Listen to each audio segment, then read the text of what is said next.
नमस्कार। आज के इस एक्सप्लेनर में हम सीधे पॉइंट पर आएंगे। अगर आप कॉम्पिटिटिव एग्जाम्स की तैयारी कर रहे हैं तो आपको अच्छी तरह पता होगा कि लैंडमार्क सुप्रीम कोर्ट जजमेंट से कितनी डायरेक्ट क्वेश्चंस बनते हैं। आज हम इंडियन कॉन्स्टिट्यूशन के कुछ सबसे हाई यील्ड जुडिशियल प्रेसिडेंट्स का तीसरा पार्ट एनालाइज करने वाले हैं। ये सेशन बिल्कुल क्रिस्प और टू द पॉइंट होगा, तो चलिए शुरू करते हैं। एक क्विक नज़र डालते हैं आज के स्ट्रक्चर्ड एजेंडा पर। हम आज 4 पिविटल जजमेंट्स कवर करेंगे। शंकरी प्रसाद, जहां फंडामेंटल राइट्स का मुद्दा उठा, इंदिरा साहनी, जिसमें रिजर्वेशन लिमिट्स तय हुए, उसके बाद शायरा बानो यानी ट्रिपल तलाक केस और नवतेज जौहर केस जो LGBTQ राइट्स से जुड़ा है। लास्ट में फैक्ट्स को कंसोलिडेट करने के लिए एक क्विक एग्जाम रिवीजन भी होगा। तो आगे बढ़ते हैं कॉन्स्टिट्यूशनल केसेस पार्ट 3 की तरफ और देखते हैं कि हमारा जूरिस्प्रूडेंस वक्त के साथ कैसे इवॉल्व हुआ है। एक बार इस टाइमलाइन पर ध्यान दीजिए। हम 1951 के शंकरी प्रसाद केस से शुरुआत करके 1992 के इंदिरा साहनी और फिर सीधे 2017 के शायरा बानो और 2018 के नवतेज सिंह जौहर केस तक जाएंगे। ये बेसिकली हमारे कॉन्स्टिट्यूशनल हिस्ट्री का एक पूरा स्वीप है जो दिखाता है कि आज़ादी के तुरंत बाद से लेकर मॉडर्न एरा तक कानून ने कैसा सफ़र तय किया है। शुरुआत करते हैं अपने पहले मेजर केस से, 1951 का शंकरी प्रसाद केस। ये अपने आप में एक बहुत बड़ा और हिस्टोरिक कॉन्स्टिट्यूशनल चैलेंज था। यहाँ सबसे बड़ा और हाई स्टेक्स कानूनी सवाल ये उठा था कि क्या संसद यानी पार्लियामेंट हमारे फंडामेंटल राइट्स को अमेंड कर सकती है। ये कोई छोटा सवाल नहीं था। इसने उस वक्त एक बहुत बड़ी बहस छेड़ दी थी कि आखिर शासन प्रणाली के पास पावर की लिमिट क्या है। एस्पिरेंट्स को इस कोर कॉन्फ्लिक्ट को अच्छी तरह समझना चाहिए। और यहाँ सुप्रीम कोर्ट का जवाब बिल्कुल क्लियर था। हाँ, पार्लियामेंट आर्टिकल 368 के अंडर फंडामेंटल राइट्स में अमेंडमेंट कर सकती है।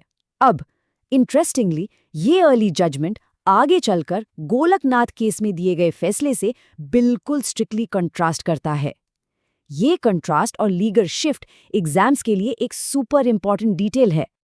अब आते हैं 1992 के इंदिरा साहनी मामले पर। इसे फेमसली मंडल कमीशन केस के नाम से भी जाना जाता है, ये आपको ध्यान रखना है। इस जजमेंट की 2 सबसे प्राइमरी रूलिंग्स थी।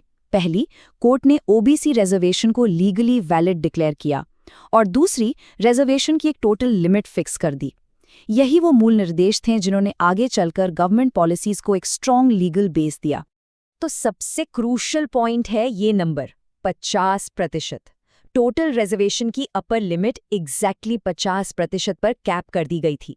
ये एक ऐसी स्ट्रिक्ट स्टैट्यूटरी सीलिंग है जो आपको बिल्कुल बाय हार्ट याद होनी चाहिए, क्योंकि MCQs में ये फ्रीक्वेंटली और डायरेक्टली पूछी जाती है। एक और बहुत इंपॉर्टेंट टर्म जो इस जजमेंट से निकला वो है क्रीमी लेयर। सुप्रीम कोर्ट ने ये कॉन्सेप्ट इसलिए इंट्रोड्यूस किया ताकि बैकवर्ड क्लास के उन लोगों को आइडेंटिफाई करके रिजर्वेशन बेनिफिट से बाहर रखा जा सके जो सोशली और इकोनॉमिकली एडवांस हो चुके हैं। आपके एग्जाम वोकैबुलरी के लिए ये डायरेक्ट अराइव टर्म जानना बेहद जरूरी है। आगे बढ़ते हैं हमारे तीसरे मेजर केस की तरफ, 2017 का शायरा बानो केस, जो इंस्टेंटली ट्रिपल तलाक रूलिंग के नाम से जाना जाता है। इस सेंसिटिव सोशल इश्यू पर सुप्रीम कोर्ट की रूलिंग एकदम एक्सप्लिसिट और क्लियर थी। उन्होंने इंस्टेंट ट्रिपल तलाक की प्रैक्टिस को अनकॉन्स्टिट्यूशनल डिक्लेयर कर दिया, यानी कानूनी रूप से इस प्रैक्टिस को मान्यता देने से सीधे तौर पर इनकार कर दिया गया। इस केस का ब्रॉडर इम्पैक्ट समझना जरूरी है। ये जजमेंट सिंपली एक प्रैक्टिस को रोकने के बारे में नहीं था, बल्कि ये जेंडर जस्टिस और इक्वालिटी को आगे बढ़ाने के लिए एक मॉन्यूमेंटल कॉन्स्टिट्यूशनल स्टेप था। इसने इक्वल राइट्स के सिद्धांत को और डीपली इस्टेब्लिश किया। अब आते हैं 2018 के हिस्टोरिक नवतेज जौहर केस पर, जो IPC की सेक्शन 377 और LGBTQ राइट्स से जुड़ा हुआ है। अगर फैक्ट्स पर गौर करें तो इस लैंडमार्क जजमेंट में सुप्रीम कोर्ट ने कंसेंशुअल सेम सेक्स रिलेशंस को औपचारिक रूप से डिक्रिमिनलाइज कर दिया। लीगल बाउंड्स को रीडिफाइन करने वाला ये एक बहुत बड़ा हिस्टोरिक फैक्ट था जिसने LGBTQ राइट्स के संदर्भ में पुराने कानून को बदल कर रख दिया। फैसला सुनाते वक्त कोर्ट ने इन 3 कोर पिलर्स पर सबसे ज्यादा जोर दिया: डिग्निटी, इक्वालिटी और प्राइवेसी राइट्स, यानी गरिमा, समानता और निजता। यही वो 3 आधार थे जिन पर विचार करके न्यायालय इस हिस्टोरिक निष्कर्ष तक पहुंची थी। चलिए अब आते हैं हमारे एक्सप्लेनर के क्लाइमैक्स पर, एग्जाम रिवीजन। अभी तक के सारे फैक्ट्स को कंसोलिडेट कर लेते हैं। इस समरी ग्रिड पर नजर डालिए और इन फैक्चुअल लिंक्स को अपने दिमाग में प्लांट कर लीजिए। शंकरी प्रसाद केस, फंडामेंटल राइट्स में अमेंडमेंट अलाउड। इंदिरा सोहनी केस, 50% रिजर्वेशन की limit. Shayara Bano case, triple तलाक अनकॉन्स्टिट्यूशनल।